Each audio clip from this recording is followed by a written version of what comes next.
আসসালামু আলাইকুম। গল্পের আলাপন চ্যানেলে আপনাদের স্বাগত। পড়ছি কয়েকটি নক্ষত্র নিঃশেষে, লেখনীতে তেজস্মিতা মত্রজা। পার্ট ৩, প্রথমাংশ। আদ্রিজকে মাঝে মধ্যে দু একদিন খুব স্বাভাবিক লাগে। মাঝে মধ্যেই তিনি নিজের বিলাসবহুল অ্যাপার্টমেন্ট ছেড়ে মাঝরাতে হন্তদন্ত হয়ে বড় চাচার বাড়িতে গিয়ে ওঠেন। সাত্তার সাহেব দরজা খুলে দেখেন আদ্রিজ দাঁড়িয়ে কেমন হাত পা নেড়ে ছটফট করছে। বড় চাচাকে দেখা মাত্রই শান্ত হয়। নাফের কথা জিজ্ঞেস করে।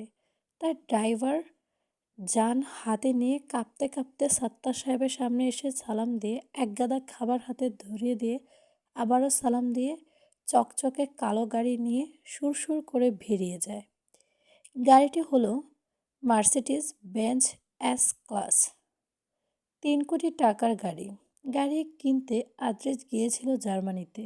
তিনি আসল মাল আসল জায়গা থেকে সংরক্ষণ করতে পছন্দ করেন, কিন্তু প্রক্রিয়া কঠিন ও কেস খাওয়ার ভয়ে কেবল কিছু কেমিক্যাল ও বিউটি প্রোডাক্ট হাতে করে ফিরে এসে গাড়ি কিনেছে তেজগাঁও শোরুম থেকে।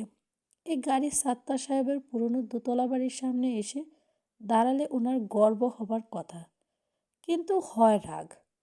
মন চায় বন্দুক বের করে এসে ঠাস ঠাস করে কয়টা গুলি করে সানগ্লাসগুলো গুঁড়ো করে ফেলতে। তিনি একজন দেশসেবী হয়ে ভাতিজার এমন লাক্সারিয়াস ভাবসাব পছন্দ করতে পারেন না। সেখানে দেশের মানুষ কত ভোগান্তিতে আছে। বড় চাচাকে পাশ কাটিয়ে বিড়বিড় করে পা ফেলে আদ্রিজ গা চুলকাতে চুলকাতে ভেতরে গিয়ে স্থির চিত্তে দাঁড়ান। বড় চাচা কড়া গলায় বললেন, "কী রে, এত রাতে আমাদের বাড়িতে এভাবে আত্মীয়দের মতো ঢুকছিস? তোর সাহস কত অদ্র? আবার এগুলো কি, হ্যাঁ? ঘুষ এনেছিস? আমাকে ঘুষ দেওয়া? কই রে বক্কার, আমার বন্দুকটা নিয়ে আয় তো।" আদ্রিজ কোনো প্রতিবাদ করে না। স্বাভাবিক মতো বড় চাচার মুখে দিকে স্থির দৃষ্টি ক্ষণিকা চেয়ে থেকে দোতলায় উঠে যায়। এ বাড়িতে দোতলায় তার জন্য একখানা কক্ষ বরাদ্দ। পরশু রাতেও এভাবে সে এসে উঠেছে বড় চাচার ঠিকানায়। এরপর এই 2 দিন তাকে যথেষ্ট স্বাভাবিক লাগছিল। সবার সামনে রসিকতা করেছে, কথা বলছে, ঘুমিয়েছেন, সামান্য খেয়েছেনও দুবেলা। কিন্তু আজ রাতে 9:30টায় রুয়াদের ফ্ল্যাট থেকে বেরোনোর পর আবার ফিরলেন তার চিরচেনা রূপে। খুব দ্রুত মোড়ের উপর থেকে একটা রিকশা ধরে এনিকে তুলে দিয়ে ভাড়া দিয়ে দিলেন রিকশাওয়ালার হাতে। এনি শুধায়, "আপনি যাবেন না?" আদ্রিজ নিঃশব্দে মাথা নাড়ে কাউকে কল করেন। তাকে দেখতে লাগে নিম্ন তাপমাত্রায় জমাটবদ্ধ বরফের মাফিক শীতল ও স্থির। তখন এনির ভেতর এক ধরনের ভীতি কাজ করে। লাল হয়ে ওঠা চোখ দুটো ল্যাম্পের আলোতে অদ্ভুত ও ভৌতিক দেখায়। বলা হয়নি আদ্রিজকে চোখের মনির সবুজ ভাব নীল। এই অনেকটা গ্রি গ্রিকের এজিয়ান সাগরের জলের মাফিক। তার চোখের রঙের অফিসিয়াল নাম গ্রেইশ ব্লু বলা যেতে পারে। চোখের লেন্স বড় স্বচ্ছ, আইরিশদের মতো। রুয়াদের ধারণা আদ্রিজ একজন মিক্সড জেনেটিক্যাল হিউম্যান, তবে তার বেশি ভাগই ইউরোপিয়ান। সামান্য কিছু এশিয়ান থাকতে পারে, যেমন চুলগুলো বাদামি বা সোনালি না হয়ে কালো, কিন্তু নাকটা গ্রিকদের মতো খাড়া। তাছাড়া উচ্চতা, শরীরের গঠন সব আশ্চর্য বা আরিয়ানদের মতো নিখুঁত। তার কোনো পূর্বপুরুষ বা বহু আগের কোনো নারী স্বামী হয়তো ডাচ বা পর্তুগিজ অথবা গ্রিক হতে পারে। রুয়াদের খুব ইচ্ছে ছিল আদ্রিজকে নিয়ে একটা জেনেটিক রিসার্চ করা। এনি বুঝতে পারল আদ্রিজ আজ আর তাদের বাড়ি ফিরবে না। আবার কবে ফিরবেন কেউ জানে না। সে রিকশা থেকে নেমে দাঁড়িয়ে পড়ল কিছু কথা শোনানোর উদ্দেশ্যে। "আপনি যাবেন না কেন? আর যদি যাবেন না আমার সঙ্গে, তাহলে রুয়াদের কথা মেনে নিয়ে চলে এলেন কেন? জবাব দিন। আপনার এই ভূতের মতো নীরবতা আমার সহ্য হয় না একদম। রুয়াদের কাছে তো আপনি যাইনি।" "আমি যাইনি, ওর আবদার আমি মানিনি, তাহলে এখন আমি কেন রুয়াদের ভাইয়ের কাছে যাব? আপনার মামার বাড়ি, আপনি যাবেন। চলুন আমার সঙ্গে। আদ্রিজ মনোযোগ সহকারে শুনেন সবটা। তার একটা দোষ আছে, তিনি কারো কথা শোনার সময় অথবা নিজে বলার সময় একটানা সামনের মানুষটার চোখে স্থির রাখেন। প্রতিপক্ষ সেই চোখ চেয়ে আপনিও স্নায়বিক দুর্বলতায় হার মেনে যায়। কথা বলে খুব ধীরস্থির ও নিচু গলায়। সেই মতো আদ্রিজের চোখে চোখ পড়লেই মূলত এনি থেমে গেল। এত স্থির, গভীর সমুদ্রের মতো চোখের নজর মেলানো অসম্ভব লাগে। এর অভিযোগ শেষ হতে হতে আদ্রিজ কালো গাড়িতে এসে দাঁড়ায়। নেমে দাঁড়ায় আদ্রিজের জীবন মরণের সহায়ক সিধু। তার নাম সিদ্ধান্ত, সিদ্ধার্থ। আদ্রিজ ছোট করে ডাকে সিধু। সিদ্ধার্থ তাই নিজেকে দুনিয়ার সব সামনেও পরিচয় দেয় সিধু বলে। সে আজ আগাগোড়া কেবল আদ্রিজের সিধু হয়ে গেছে। আদ্রিজের আলাদা ড্রাইভার আছে, কিন্তু সিধুর কাজ বহুমুখী। সে আদ্রিজের প্রয়োজন মতো সব কিছু আর আকুল হয়ে ডেকে ওঠে স্যার। আদ্রিজ বরাবরের মতোই চুপ, নিচু গলায় এনিকে বলে, রিস্কায় উঠুন। ইনি মুখ খুলতে উদ্বেগ হলে নিজের ঠোঁটে আঙুল চাপে আদ্রিজ, ইশারা করে রিস্কার দিকে। আদ্রিজের ঠান্ডা ও সুস্থির অভিব্যক্তিকে এড়ানো যায় না। সে সব সময় সিদ্ধান্ত বলে, স্যার ম্যাডাম কোথায় যাবেন? আমরাই নামিয়ে দিতে পারতাম। পারতাম না সিধু, আমাদের কাজ আছে। রিস্কা ছাড়লে এনি পিছু ফিরে গলা বাড়িয়ে বলে, আজ অন্তত চুলদাড়ি কাটুন, নয়তো রাতের সফর সবাই আপনাকে দেখে ডরাবে। ওদের বনমানুষ দেখার অভিজ্ঞতা নেই। সিদ্ধার্থ হাসতে গিয়েও হাসে না। তার স্যারকে এসব বললে তার ভালো লাগে না। তার স্যার যেমনই হোক সব ঠিকঠাক।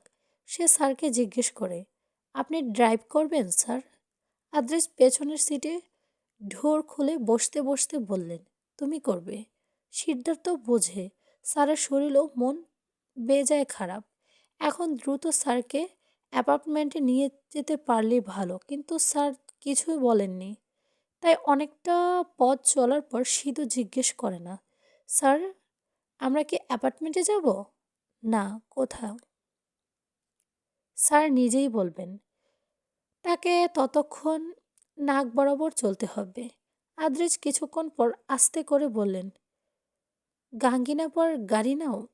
সিদ্ধার্থ চমকে ওঠে পেছন ফিরে, স্যার? আদ্রিজ কেবল উপর নিচ মাথা নাড়ে মৃদু, আর কিছু বলতে পারে না। সিধু, নোংরা মেয়ে লোকের এলাকায় আবার যেতে হবে স্যারকে। বিশ্রী ব্যাপার।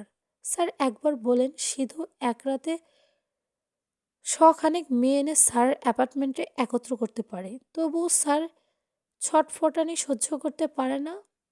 আর না পারে ওই ময়লা ছোটলোকি মেয়েদের এলাকায় স্যারের যাতায়াত। আদ্রিজ সিটের সাথে গা মেলে দেয়। সিধু দ্রুত একটা সিগারেট জ্বালিয়ে তার স্যারের হাতে ধরিয়ে দেয়। তা খুব ধীর স্থিরভাবে টানতে টানতে তার স্যার মিশে যান সিটের মাঝে। মৃদু শব্দ এসির হাওয়া, কড়া এয়ার ফ্রেশনার ফ্রেগরেন্স এর সাথে সিদ্ধার্থ ছাড়ে ক্লাসিক হিন্দি গান, দ্য সাউন্ড অফ সাইলেন্ট। গা শিউরে ওঠা সুর বলে ওঠে, hello darkness, my old friend, I have come to talk with you again, become a musician softly creeping, lift this, it sits while I was sleeping. Toni Begum অবাক হলেন সাত্তার প্রধানের ছেলের বউকে দেখে। বিয়েতে শেষবার দেখেছিলেন। এরপর ৫-৭ বছর কেটে যায়। অ্যানিকে ড্রয়িং রুমে বসিয়ে তিনি ১০ জনের সমপরিমাণ নাস্তা আনলেন। ইনি অবাক হয়ে বলল, এত নাস্তা কেন আন্টি? আমি এত খাবো? কথা না বলে খাও তো, প্রথমবার এলে এ বাড়িতে। চারিদিকে তাকালো এনি। আপনার মেয়েকে দেখছি না। সে তার ছোট দাদির বাড়িতে, সেখানে তার ২ প্রাণপ্রিয় ফুপু আছে, আড্ডা দিচ্ছে। ডেকে আনি, দাঁড়াও। না না, থাক, ডাকতে হবে না, দেখা তো হবেই। ওর নাম যেন কি? কিছুটা চানাচুর তুলে নিল এনি। নয়নতারা। এনির খুব পছন্দ হলো নাম। জিজ্ঞেস করলো, কে রেখেছিল নামটা? তন্নি বেগম মুখটা একটু ছোট হয়ে এলো। আস্তে করে শুধু বললেন, আমার দেবর। যা হোক, তন্নি বেগম এনিকে খুব পছন্দ হলো। চেহারাটা বড় মিষ্টি, কি সুন্দর করে শাড়ি পরেছে। শাড়ির রং খয়েরি সুতি কাতান, দু হাতে দুটো স্বর্ণের রুলিবালা, চুলগুলো বেনি করা, বড়ই সুন্দর লাগছে দেখতে। কিন্তু গলার দিকে নজর গেলেই ওনার মাথায় আরেকটা চিন্তা এলো। ঠিক কণ্ঠনালীর উপরে ছোট্ট একখানা তিল এনির। তন্নি বেগম ছোটবেলায় তার দাদির কাছে শুনেছে, যার গলার মাঝে তিল থাকে সে ফাঁসিতে মরে। এনির হাস্যোজ্জ্বল সুন্দর মুখখানার দিকে তাকিয়ে অন্তর কেঁপে উঠল ওনার। আচমকা এমন খেয়াল আসার মানে নেই।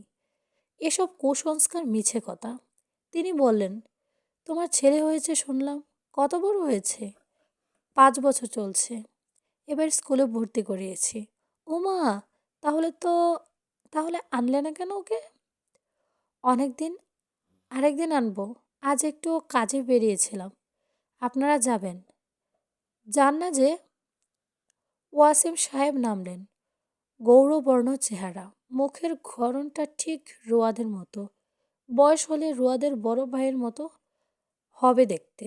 ভীষণ অভিজাত চেহারা, লম্বা, স্বাস্থ্যবান, গম্ভীর একজন মানুষ। বয়স 45-এর উপর, এপার ওপার। সাদা ফতোয়া আর পাজামা পরে সিঁড়ি ভেঙে নেমে এলেন। ইনি উঠে দাঁড়িয়ে সালাম দিল। ওয়াসিম সাহেব মৃদু হেসে বললেন, বসলেন সোফায়। ভালো আছো মা? আলহামদুলিল্লাহ আঙ্কেল। হক সাহেব ফুফাতো বোন আদ্রিজের মা, তার ভাসুরের ছেলের বউ এনি। তাছাড়া আদ্রিজের চাচা সাত্তার সাহেব ওনার প্রাক্তন সিনিয়র। সাত্তার সাহেব ছিলেন সিনিয়র কর্নেল। তখন ওয়াসিম হক মেজর জোয়েন। এনি যখন বিয়ে হয়ে আসে 6-7 মাস, 6-7 বছর আগের কথা, তখন ছুটিতে এলেন সাত্তার সাহেবের সঙ্গে দেখা করতে মাঝে মধ্যে। যেতেন ওয়াসিম হক। দেশ, রাজনীতি ইত্যাদি নিয়ে আলোচনা চলত। তখন সাত্তার প্রধান হিসাবের রিটার্ন করেছেন। অবশ্য তার কিছুদিন পরেই হক সাহেবেরও চাকরি ছাড়লেন।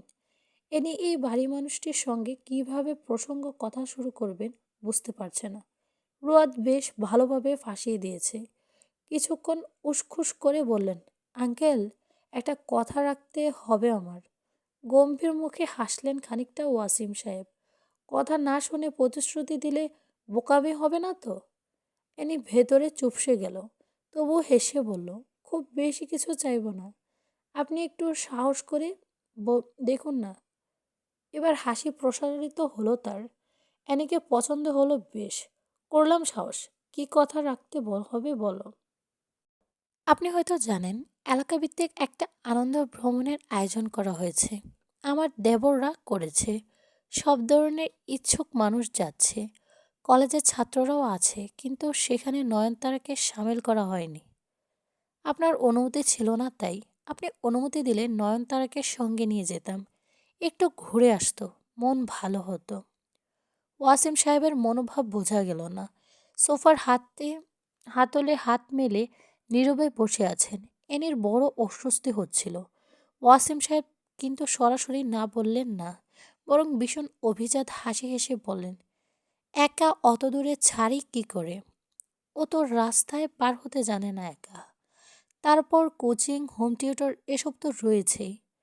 এনে এ পর্যায়ে একটু সাহস করল। একা বলছেন কেন আঙ্কেল? আমরা তো যাব একসাথে। বিশেষ করে আমি যাব, ও গেলে ওর গোটা দায় আমার থাকবে। এনে এক মুহূর্তে মনে হলো সে এই বকিল গোছের মানুষের কাছে সে বেশি ভার নিয়ে নিচ্ছে। তবুও বলল, এছাড়া সব তো পাড়ার মানুষ, একটু ভরসা রাখুন, আমি তো আছি। খানিকক্ষণ চুপ বসে রইলেন তিনি। ইনি বুঝল না ওনার অভিব্যক্তি। কবে যাচ্ছ তোমরা? আগামীকাল রাতে আঙ্কেল। পাড়ার সকলেই যাবে। নয়নতারা না গেলে একা খারাপ লাগবে নিশ্চয়ই। ইনি তখনও দেখেনি মেয়েটাকে, তবুও একটা টান অনুভব করছিল। হক সাহেবের প্রাক্তন সিনিয়র সাত্তার সাহেব, তার উপর ফুফাতো বোনের ভাসুর, তার ছেলের বউয়ের মুখের উপর না বলা গেল না।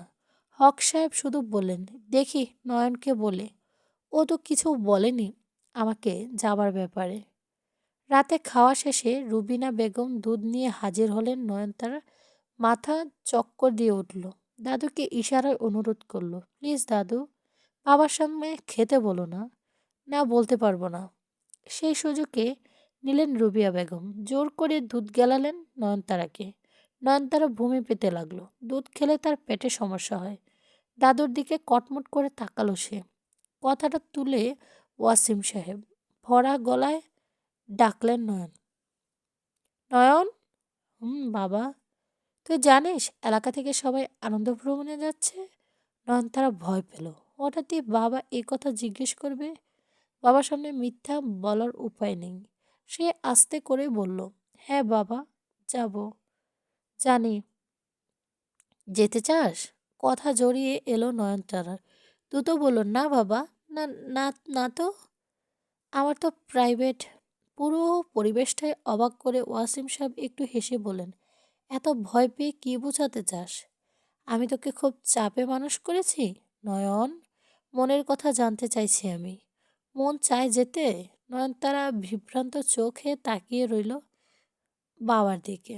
আজ কর্নেল সাহেব ছেলের বউ এনেছিল, তার হঠাৎই তোকে নিয়ে যাবার কথা হলো কেন? তোর সঙ্গে পরিচয় আছে? না, না তো, দেখাই হয়নি বোধহয় কখনো। কে? ওয়াসিম সাহেব কিছুক্ষণ চুপ থেকে বললেন, যেতে চাস? নয়নতারা মাথা ধুলালো দুপাশে। মাথা নত হলো তার, চোখে পানি জমেছে। চোখ তুলে তাকানোর উপায় নেই। ওয়াসিম সাহেব চোখ দুটো গভীরভাবে ওকেই দেখছে। ওয়াসিম সাহেবের আবারও বললেন, যেতে চাস না? নয়নতারা আবারও ডানে বামে মাথা নেড়ে না বলল। ওয়াসিম সাহেব ক্ষণকাল চুপচাপ নয়নতারার দিকে তাকিয়ে থেকে রবিকে ডাকলেন। রবি হন্তদন্ত এসে উপস্থিত হলো। জি ভাইজান। ওয়াসিম সাহেব চেয়ার ঠেলে উঠতে উঠতে বললেন, কাল সকালে গিয়ে সাত্তার সাহেবের বাসায় চাঁদা দিয়ে আসবি। চাঁদা কত নয়নের মা? তন্নি বেগম খুশি ও বিস্মিত হয়ে কথা বলতে পারছেন না। ওয়াসিম সাহেব সিঁড়ি বেয়ে ওঠার পথে নয়নতারাকে বললেন, কাল রাতে তৈরি থাকিস, বাসে তুলে দিয়ে আসবো। বাবা উঠে গেছে সিঁড়ি বেয়ে। নয়নতারা তখনও বিশ্বাস হচ্ছিল না। তার মনে হচ্ছিল সে নিশ্চয়ই যাবার তীব্র আকাঙ্ক্ষা নিয়ে ঘুমিয়ে গেছে এবং ঘুমের মাঝে এটা সুখের স্বপ্ন দেখছে। তন্নি বেগম কপট রাগান্বিত স্বরে বললেন, বাপ মেয়ের নাটক ভালোই জানিস তোরা। তোদের বংশকীয় নাটকীয়। রুবিনা বেগম কড়া স্বরে ধমক মারলেন, তুমি চুপ করো তিন্নি। নয়ন, কে? এখন আবার আবদার করো না তুমি যাবে। বুড়ি টুড়ি নট অ্যালাউ। নয়নতারা চোখ তুলে তাকায়, ভেজা চোখে হেসে ফেলে। তা দেখে রুমিনা বেগম নাক কুঁচকে আবার হেসে ফেলেন। তিনি সকালে ছেলেকে বলেছিলেন, কর্নেলের বউ তো যাবেই, তার উপর আমার আবার ননদের মেয়ের ভাসুর, কুটুমের কথা ফেলতে নেই। এই তোর মেয়ে কি প্রতিবন্ধী? আটকে রেখে মেয়ে মানুষ করে পাগল বানাতে চাস? যাক, ঘুরে আসুক গে, মানা করবি না। মোহর বারান্দায় দইয়ের ভারে কয়েকটি পাতাবাহার গাছ লাগিয়েছে। সকালে ঘুম থেকে উঠে তার পাশে বসে রুয়াদের গভীর চোখে গাছগুলো দেখছিল। সকাল ৮টার নরম রোদ রোয়াদের খোলা বুকের পশমের উপর জ্বলজ্বল করছে। এসব সময় রোয়াদকে মোহরের কাছে অপার্থিব মহাপুরুষ লাগে। ফর্সা চেহারায় ব্রু, জোর ব্রু, নিচে গভীর দুটো চোখের নিচে এক নিরাসঙ্গী আর কেমনতর এলোমেলো যুক্তি ও চিন্তাধারা, যেন সকালের ও চেহারার দিকে তাকিয়ে মনে হয় এত সুদর্শন পুরুষ সে আগে কখনো দেখেনি। এবং এই পুরুষ ধর্ষণ করার পর তার চোখে আর কাউকে সুদর্শন লাগা অসম্ভব। এখন এক হাঁটু উঁচু করে সে হাঁটুতে হাত রেখে দেয়ালে হেলান দিয়ে বসে আছে, বা হাতের কনিষ্ঠ আঙুলে একখানা রূপোর আংটি, পরনে কালো চেকের সাদা লুঙ্গি, কাঁধে তোয়ালে। ঘুম থেকে ওঠা তেলতেলে চেহারার সাথে এলোমেলো চুলে বসে পুরুষটির সম্ভ্রান্ত কণ্ঠস্বর শোনার লোভ সংবরণ করতে পারল না মোহর। চোখে মুখে বিরক্তি এনে বলল, এগুলো শুধু সাধারণ গাছ। ওদেরকে রেহাই দিন। সব কিছুর ভেতরে আপনার এই গভীর কিছু খোঁজার ব্যাপারটা আমার একদম ভালো লাগে না। রোয়াদ সন্নিহিত ফিরে পেয়ে সহজাত হাসি হেসে মোহরের মনে করিয়ে দিল, আমার কোনোদিনও তোমার কথা লাগে না। মোহর ধন্য হলো। রোয়াদ সুদর্শন হাসি প্রশস্ত গভীর পুরুষালী গলার স্বরটুকু যত্নে গিল গিলগিটে গলায় বলল, হ্যাঁ ঠিক। তারপর একটু ভেবে বলল, না, একটা বিষয় আছে বোধহয়। রোয়াদ ঠোঁটের কোণে উল্টো করে উল্টো বাহবা ভঙ্গিতে বলল, যেটা ভালো হয়। মোহর চোখ উল্টে বলল, হ্যাঁ, আপনি অন্তত সিগারেট খান না। রোয়াদ হাসল, সিগারেট আমার একটু সহ্য হয় না। এদিক দিয়ে আমার আর তোমার খুব মিল, মোহ। আমরা দুজনেই কট্টর সিগারেট হেটার্স। মোহর সদুত্তর করল, যেমন গতকাল একজন ছি। যাই হোক, আমার সিগারেট খাওয়ার লোকজন মানুষ মনে হয় না, লোককে মানুষ মনে হয় না। তবে সিগারেট এই জগতের একমাত্র মানুষ খায়, তারা প্রাণী সিগারেট খাওয়া অভ্যেস নেই। মোহর কিছু মনে পড়েছে এমনভাবে ছিটকে উঠল সে। আমি আপনার কথায় কেন বলেছি? রুয়াদ হাসল। মানুষ সামাজিক জীব, একসঙ্গে থাকলে এমন টুকটাক কথা হয়। ও মনে নিল না। মোহর ছাড়া মেরে উঠে দাঁড়ায়, একবার পিছু ফিরে তাকিয়ে মলিন হাসল।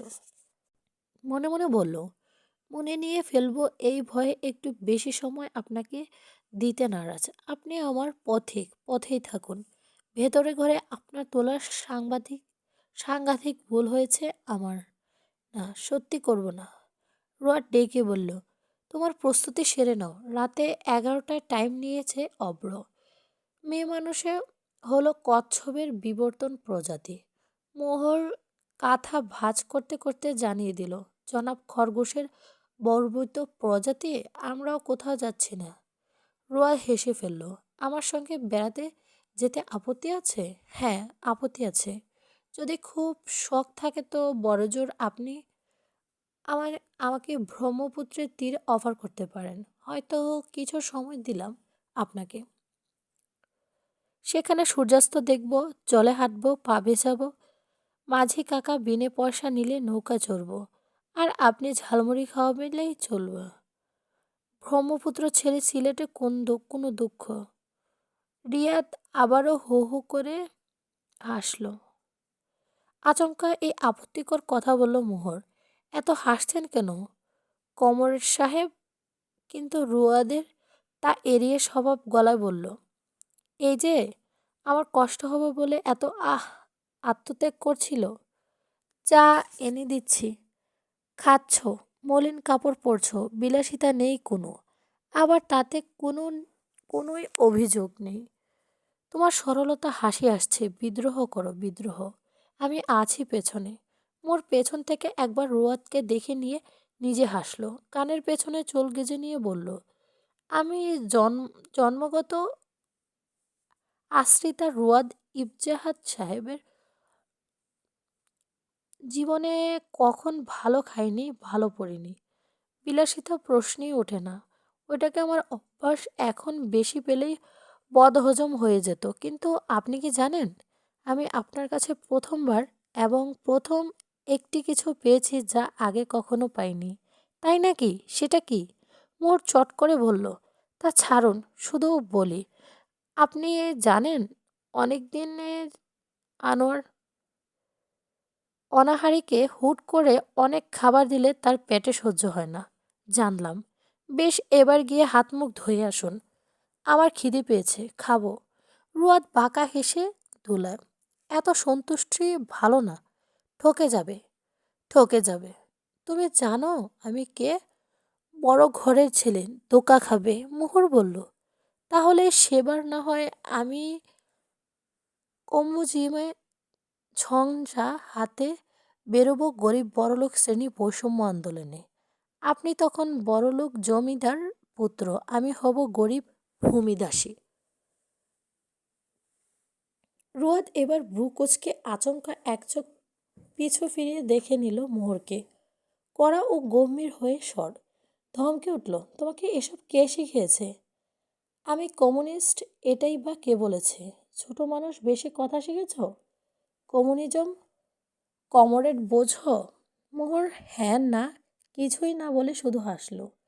রোয়াদ একই সুরে বলল, আমার রেজার আর তোমার বড় আয়নাটা এনে দাও, দাড়ি বেড়েছে।